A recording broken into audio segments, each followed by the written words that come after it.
And the raven, never flitting, still is sitting on the pallid bust of Pallas just above my chamber door. And his eyes have all the seeming of a demon that is dreaming, and the lamplight o'er him streaming throws his shadow on the floor. And my soul from out that shadow that lies floating on the floor shall be lifted nevermore. Hi, I'm Mike Baker. Welcome to National Arts. Edgar Allan Poe was born on January 19, 1809, and rapidly became one of this country's most heralded prosaists, poets, and literary critics. While his work may have met with some reticence in his own lifetime, the 20th century recognizes him as one of our greatest literary icons. Fortunately today, we have museums like the Poe Museum here in Richmond, Virginia, which in celebrating its 75th anniversary has amassed one of the most impressive private and institutional collections ever mounted of Poe's work. John Poe began his literary career here in Richmond with the Southern Literary Messenger. It's so appropriate that you'd have a museum almost in the place where he may have written.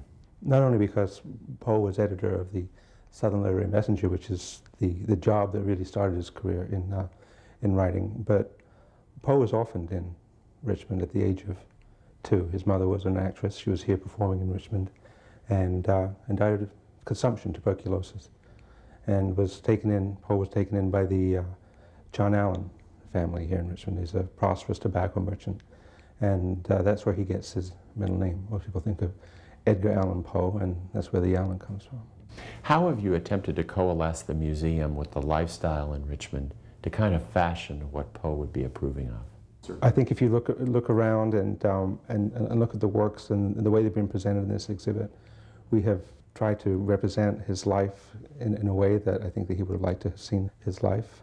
We put the items in the exhibit in such a way where people can get close to them, in this sense of intimacy, of really being able to take a good look at it and feel that close to it. I think Poe would have approved of in a big way.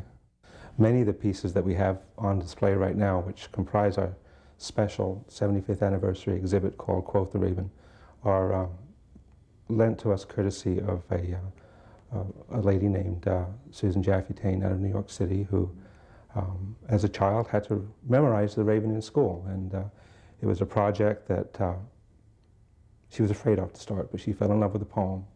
And later in life, when she was an independent businesswoman, and she invented a patent that would put the color in tile that we all walk on every day, and this put her in a position where she was able to actually begin to collect the things that she loved, and she loved Poe, and she came down and visited our museum last year and enjoyed us, and we worked on a collaborative effort to put the special exhibit together. Once upon a midnight dreary, while I pondered weak and weary over many a quaint and curious volume of forgotten lore, while I nodded, nearly napping, suddenly there came a tapping, as of someone gently rapping at my chamber door. "'Tis some visitor," I muttered, tapping at my chamber door. "Only this and nothing more." What was it about this particular publication that caught the fancy of everyone? Well, as in many of Poe's works, when they were published in serial formation or in a collected works, they were immensely popular. And as with this edition, the Raven just caught America's imagination and was really Poe's first popular success. John, this is Eureka. An astrophysicist recently commented that this is well before its time in terms of predicting things like black holes and pulsars and things of that nature, and the exploding, imploding you described. This is one of the gems in what I would describe as the crown jewels of American literature. It is so advanced of its time. Jules Verne, all the way through Stephen King, can take a look and find the source of their writing in this particular printing, which was in 1848. What's special about this book is not only the first edition of Poe's work, Eureka, which talks about the Big Bang, presages the Big Bang Theory, and talks about Poe's concept of the universe. But in this book are all his margin annotations of where he's gone through and critiqued his own work. I just think that's wonderful significance and shows a lot about Poe as a man and a perfectionist. The Murders in the Rue Morgue. I wish you to bear especially in mind that I have spoken of a very unusual degree of activity as requisite to success in so hazardous and so difficult a feat. It is my design to show you first that the thing might possibly have been accomplished, but secondly and chiefly, I wish to impress upon your understanding the very extraordinary, the almost preternatural character of that agility which could have accomplished it. John, in the 1840s, Edgar Allan Poe literally invented the detective story with Murders in the Rue Morgue, didn't he? Here he explains a lot of why he does things. And before we talked about the Eureka and Poe's presaging the Big Bang Theory, the raveling and unraveling of the universe. Some of these themes sort of flow through all of Poe's works, and Murders of the Rue Morgue is one of them, where he ravels up a story and then unravels it. And detective fiction writers all the way through modern times owe their livelihood to the man who invented this. Helen, thy beauty is to me like those Nicean barks of yore, that gently o'er a perfumed sea the weary, way-worn wanderer bore to his own native shore. On desperate seas long wont to roam, thy hyacinth hair, thy classic face, thy naiad airs have brought me home to the glory that was Greece and the grandeur that was Rome. Lo, in that little window niche, how statue-like I see thee stand, the folded scroll within thy hand, a Psyche from the regions which are Holy Land. John Poe obsessively revised his lyrics time after time to get that kind of perfection that you were talking about. To Helen here is an example of some of his finest poetic work, isn't it? It's a beautiful work. He wrote it early on in his career to Helen Stannard, who was the mother of a boyhood friend here in Richmond, so that has very strong roots here in Richmond. And then later, he, after extensive revision, to Ellen Whitman.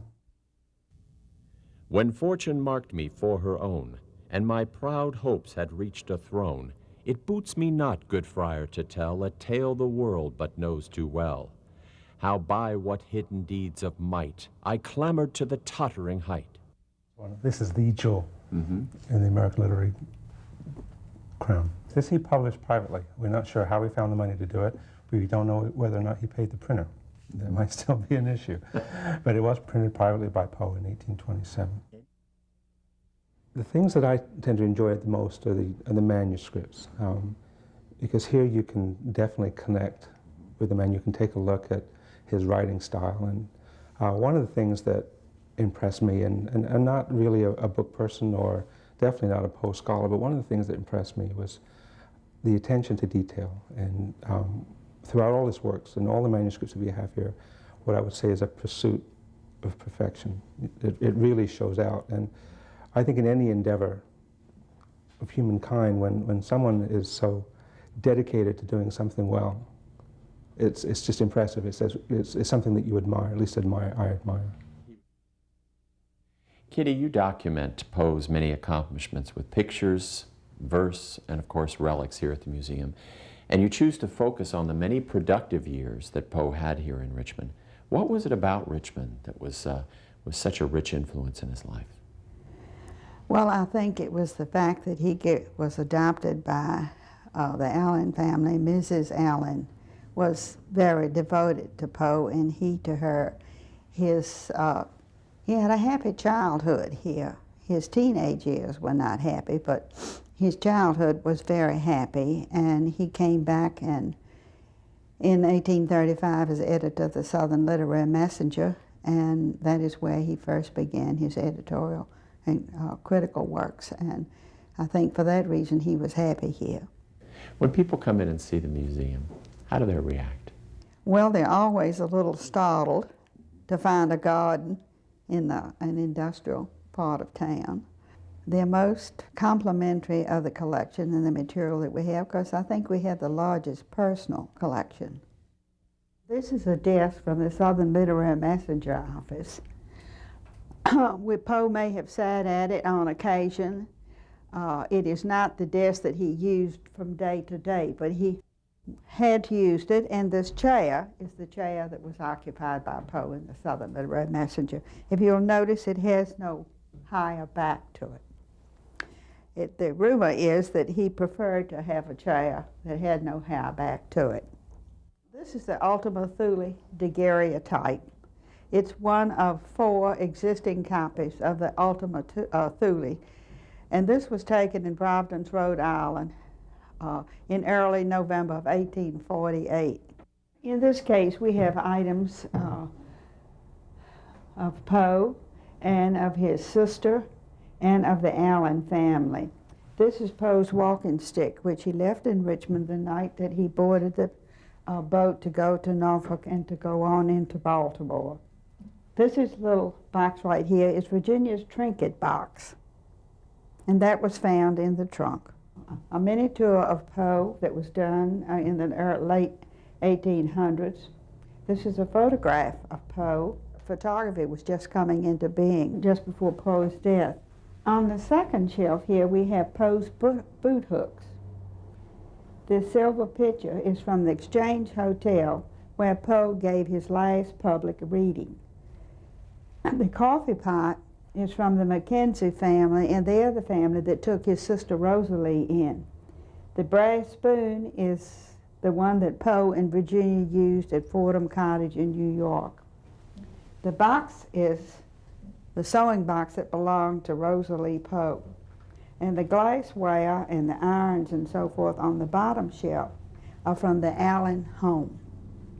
This is Poe's personal trunk that was found with him at the time of his last illness in Baltimore, but when he was taken to the hospital in Baltimore and where he died. The trunk was given to his cousin, Nelson Poe, who sent it to his sister Rosalee here in Richmond. This is Rosalee Poe's piano. Rosalee, the sister of Edgar Allan Poe, was taken in by and raised by the Mackenzie family. And this is the piano, her own personal piano. It was not the family piano, it was her personal piano. Kitty, this is actually a Poe vest? Yes, it is. It's a vest that was worn by Poe and given to us by a descendant of Elizabeth Herring Poe, the aunt of Edgar Allan. But it's beautifully embroidered. It is. When would Poe have worn this kind of vest? For some social event, maybe like a reading or something of that nature, or a party. This is the Scathing Eulogy, if you want to call it eulogy, that Griswold wrote.